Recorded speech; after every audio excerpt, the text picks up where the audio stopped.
Heading over to the World Traveler. It was not on purpose announced on a dealer website a day or two ago, so we were going to take a look at it. So it is, start off, it's a narrow body. Yeah. And it does not have aluminum inside, or white aluminum? I think it's painted. Or, nope, it's not aluminum. Cabinets are like cardboard? I don't really know how else to explain it, but yeah. The dinette is a little bit more spacious. Typically they've got like 2 cushions, so you don't have as much room in the dinette, but I think it's pretty good amount of room in the dinette. And if you come over here, there's a nice spice rack, but really I think the feature that is particularly the best in this thing and needs to be showcased is this bathroom. So for being such a small rig, it's got a full bathroom. It's not a wet bath. You got a medicine cabinet, toilet, sink, and then a full-on separate shower. So that's super nice. And again, being pretty consistent with Airstream now in the 2026s, they have the window in the bathroom with a shade that you can close. So in this rig particularly, in the World Traveler, all of the windows are acrylic here, and then they do have shades that you can use to block things out. So that's the sunshade, and then this is like the room darkening shade. And then these all like pop open on struts. Then you've got some overhead storage here. These cabinets are latched, so you kind of have to pull the latch, and then there's drawer space. Same with this. This is just a drawer down here.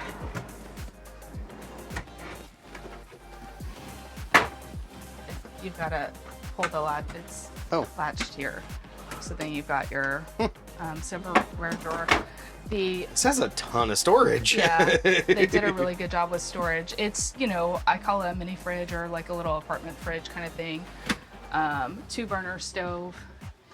And then the bed is interesting.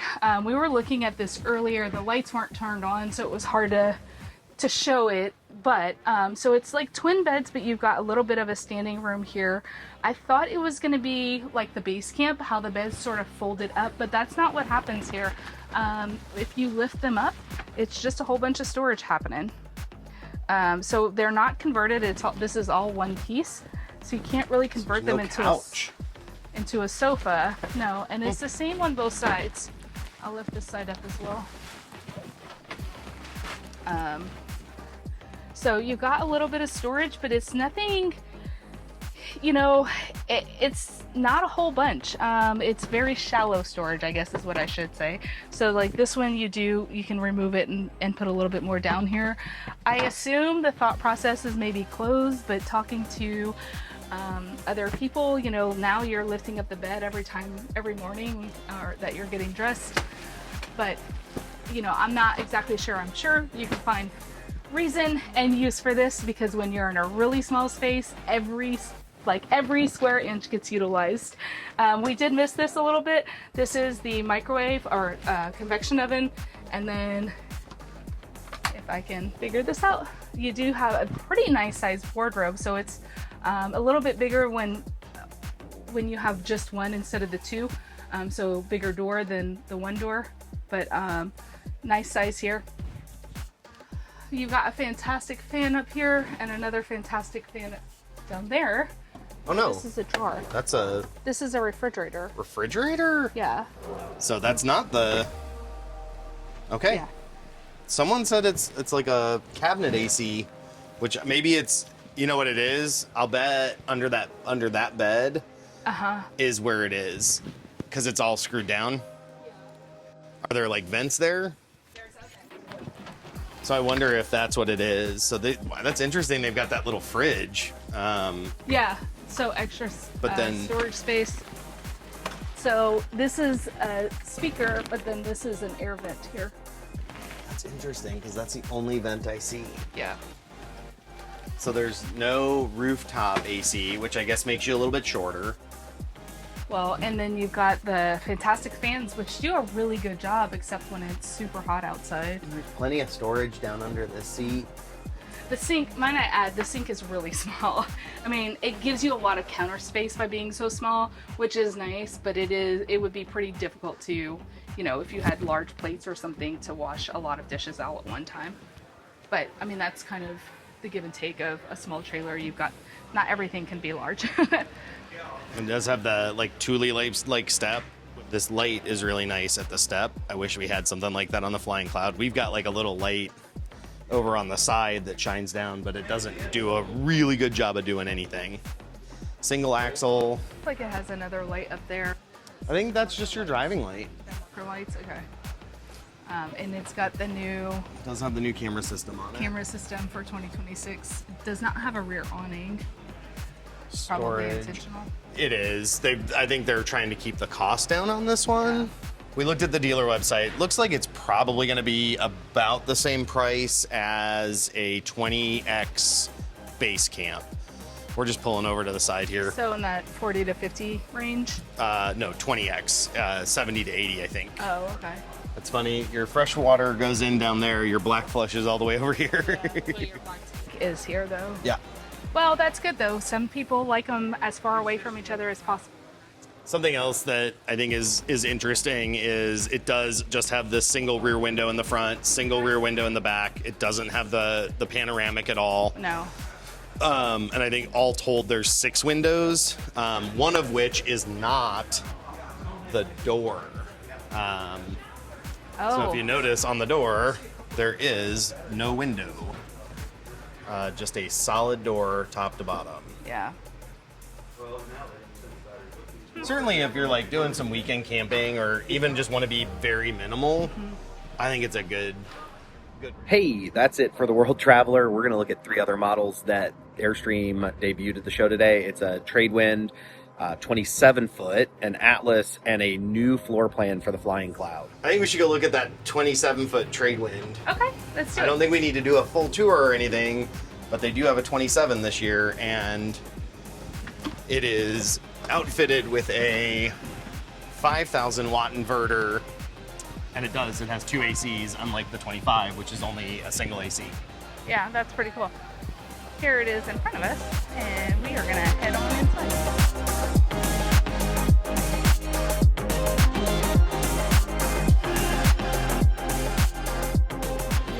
Dust, and then this is pretty typical of a Tradewind. This is a twin bed model. Twin beds are becoming really popular because I'm seeing a whole bunch of them. It's apparently the thing. But I will stand by that I like my queen bed. It is nice to have the walkway though. Moving on. Nothing crazy here. Same sour, same this. The handles are a little bit different on the... So this does have the 2026 now have the window in here, which means that the which means the cabinet configuration in the bathroom changes slightly. It seems to give you a little bit more space, but the bigger upgrade is the storage, so a lot more storage space than before. So this one does have the fantastic fan. It does not have a skylight in the kitchen, but then does have a skylight back here. So even though it's a 27 foot, it only does have 1 skylight, which most 27 foots have 2 skylights. So really the big change is they now do a 27-foot Tradewind. Correct. It's got more battery, it has a larger inverter, it's got 2 ACs. They must have changed over though from Victron, because this is not Victron. So that would be an interesting thing to find out too, is what are they using? Yeah. I'm not familiar with this one. We'll figure it out and put it in. Hi, very nice to meet you. Nice meeting you. And I'm Lisa Lillalone with Harbinger Motors. Nice to meet you, Lisa. And we're really excited to be partnering with Airstream to bring the Tradewinds 27 to market that powers 2 air conditioners. And so that was a big ask. And it's 2 feet, longer, obviously, than the Tradewind 25. Mm-hmm. And we've increased the energy from 10.3 kilowatt hours to 18.5. Oh, nice. That's what we've toured the 25-foot a few times, and then we have a 27-foot Flying Cloud. It is not a Tradewind, but that was one of the big. When we were buying it, the Tradewind was not a contender because it didn't have the 27-foot and the amount of power that we wanted. So it's nice that Airstream is kind of venturing out and going a little bit further and doing something a little bit different with you guys. Yeah, so what we've done is, this is what it looks like. It's about 36 by 27 by 10 inches. Okay. It's around, I think it's 390 pounds. And it's an all-in-one system. So it has the lithium-ion battery modules inside. Okay. So we've taken the battery modules from our EVs, from the EV chassis, and from our battery packs. We've taken that automotive-grade technology and put it into an RV. That's awesome. And we have the inverter in here and also a DC-DC converter. Wow. So it's all in one, and this die-cast aluminum closure has gone through all of the automotive SAE testing, different things, that it's water submersion, dust, everything. So it's all contained in one, and it nicely protects all of the components inside. Right. And this on its own is 18.3 kilowatt hours, 16 kilowatt hours usable, combined with the 12-volt battery that's 2.5. So that gives you the 18.5. The gentleman from GE was just here. He was saying that the two air conditioners that are on this one are 15,000 BTUs each. So it powers both, plus other appliances. Nice. And I think the other thing that's interesting beyond the all-in-one, which is good, is we have a thermal system. Okay. So it's liquid cooled, and it's always checking the temperature to make sure the battery's happy. A lot of batteries, as you know, are air cooled, and that can be a big problem. So one of the things was, take your thermal system that you use in an EV, a commercial EV, and please bring it to the RV world. The other thing that we do is, some people have a problem where the 12 volt's dead. Right. So they said, can you do a high voltage and low voltage maintenance? So in ours, it's checking every 30 minutes, how is the battery? Is the 12 volt need to get some energy? Should we top it off? Oh, nice. So all of that. And I do want to point out, we're made in America. Nice. Which to us is really important, and that's why partnering with Airstream is so cool. It's so iconic, and I've been to the factory, love it, to see the handcrafted, the work done there. So we are in California, in Garden Grove, California. The batteries are made here, and then I also just wanted to show you our software team. So we've made a very user-friendly display. We were playing with it earlier, but didn't want to mess anything up. Yeah. So it's just different. So for instance, we're indoors, so there's no solar, but we've integrated with the solar. And so we can get energy. You'll see it's dynamic and moving. So if we were outdoors right now, you would see how much energy is coming from the solar. Right. You can see the battery pack is 91%. So you can look at all that, and it can be charged in two ways, shore power and solar power. And the boondocking is what's so exciting about it, that you can do now. And people ask, how long? Well, it depends what the ambient temperature, like, are you in the desert? Right. Or are you, in northern Michigan where I'm from, and it's not so hot. So, it could be anywhere from, I don't know, 8 hours to 20 to maybe, or maybe you're getting great solar. If you're not using the AC, it'll last forever. That's right. That's the answer. The answer is you can be in the wilderness, or depending on the ambient temperature. So is the pack, is it all housed in this area down here? Yeah, so it's actually between the frame rails. Oh, I'll show it's you centered. out here. Yes. So I'll show you where it is. It is, it's in that casing, and it's 36 by 27 by 10 inches. So it's, It's not that big. No, it's not that big. Considering, when we installed all of our components, it's under the queen bed and takes up nearly all of the queen bed. And out it's of the way. mounted there. This is Jack. He's Yeah. one of our engineers that has helped design and build this. So, Jack, you can explain exactly where it is and how it's mounted. Yeah, so it basically sits right between the two frame rails. It's bolted to the frame rails, so that means it's sprung weight, so it has little impact on ride quality. Okay. And it's just a little bit further back than the rear axle. Yeah, so if you look back here, the silver bit you're seeing is a dust shield, so it's just inside that dust shield. And yeah, it's just back behind looks like behind the rear axle, but it seems like it's still above the axle itself, so it doesn't really impact ground clearance too much. So this is our, we're excited. Today's our first launch as a power system. Yeah. Yeah. Serviceability. Can you talk about any about serviceability, or is it all like? So it's all contained. Okay. So it's very easy to swap out a pack, and it fits on a pallet. And it was designed from the EVs with us in mind for service. Right. So that you don't, and because it's an all-in-one, you don't have a million things. So it's very easy. Disconnect, reconnect. Yes. If you need Oh, to get, yeah. Yeah. If something Yeah. new needs to go in. Super you're not replacing easy. a battery. You're pulling the whole unit out. Yeah. Replacing the unit. So we Correct, don't yeah. expect any Airstreamers to go inside that, Right. into the enclosure and do all of that. So it would be replaced, and it's easy to swap in and out. Nice. And it's all together, which helps. Thank you so much. Thank both you. of Really Yeah. nice to No meet you problem. both.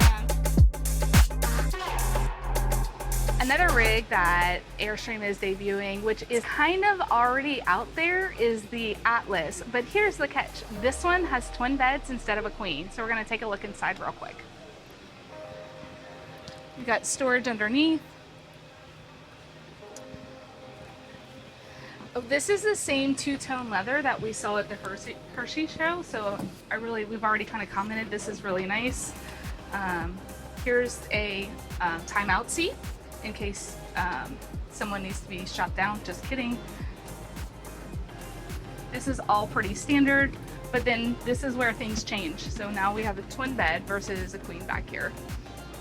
They do have like the leather accents, so the decor is kind of pretty consistent throughout, as with all the Airstreams. These are the new vents that we talked about. They're new for 2026. So they're a little bit more directional than the original vents. And then this is a split bath, which I can open this side. And you tell me what's on that side. Toilet, sink, All right. mirror, and a lot of storage actually. All right. And then I'm gonna take the camera and open this one. So this is the shower. And then pretty typical Airstream shower. This one doesn't have the bench, it's just got a basin.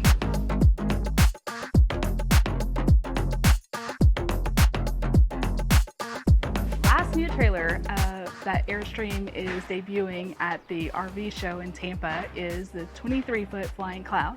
So if you follow me, pretty standard fare here, like a normal 23-foot Flying Cloud, but typically this was a U-shaped dinette, and now it's got a sofa and you have the tabletops in front, which you can move out of the way, and I'll never get this to work because I'm on camera, so they do flip and move. So it's got these little levers that you just pull and you can move them. Everything else is pretty standard for the 23-foot. We'll do a quick walkthrough. 3-burner stove. This has the convection microwave, the large wardrobe, as well as refrigerator freezer.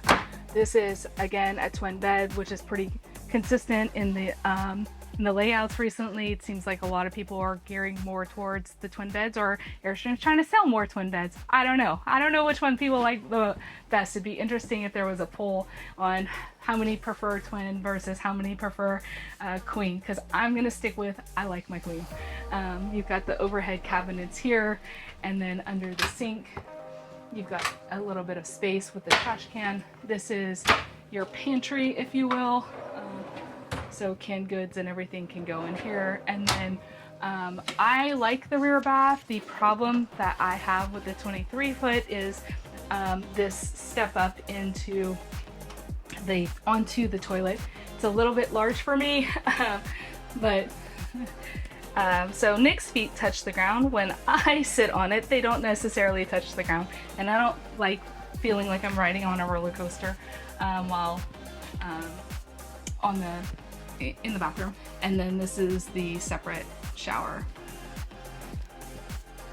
I also don't like that you lose so much light with the bathroom in the back here. Yeah. You lose the panoramic here. Correct. And I because feel it's like closed that's a loss. Yep. It would be nice if maybe that window were opaque, not clear. I also don't like this door handle. I wish it was the standard. They have the stereo up and then the fantastic fan. These are ducted as well, so it's got the ACs up there with the new vents, and then the curtain and another fantastic fan or of sort in the bedroom, which are nice to have. Those are the 5 new models that Airstream is debuting in the Florida RV Supershow. Which one was your favorite? So I still like the look of the Stetson. I think it looks really good. It's not for me, but that cabinet on the lounge is so much better than having a couch all the way across. I think the Harbinger system in the Tradewind it seems like a game changer to me. What I know about them is it's high quality product, low failure rate. So you've got a completely enclosed system you don't have to mess with. I think that's pretty cool. And if for us we could convert, if we could, I don't know if we can, we'll have to ask. That would give us all of our room back under the queen bed, which would be super nice. I think the cost to convert would be too high. But yeah, I think that was really nice. I mean, 1,500 amp hours of battery, 5,000 watt inverter on that thing, like that would triple our amount of or our power availability, I guess. Yeah. Which means, our longest trip on battery was like 10 days. Yep. Like that put you at 25, 30 days, no problem, minus the water. Minus the tanks. If the tanks can hold out, then we'd definitely be able to stay out there. I still think the Atlas is really cool, but not my thing. The Atlas is nice. Given that they're a little bit different floor plan now, the Atlases are always kind of fun to tour and just think about if you could fit in that small of a camper, which we can't. That's the end of what we're going to look at for Airstream. We've still got a couple of brands we're going to look at, but that's it for Airstream. We're going to move on. Thanks for watching.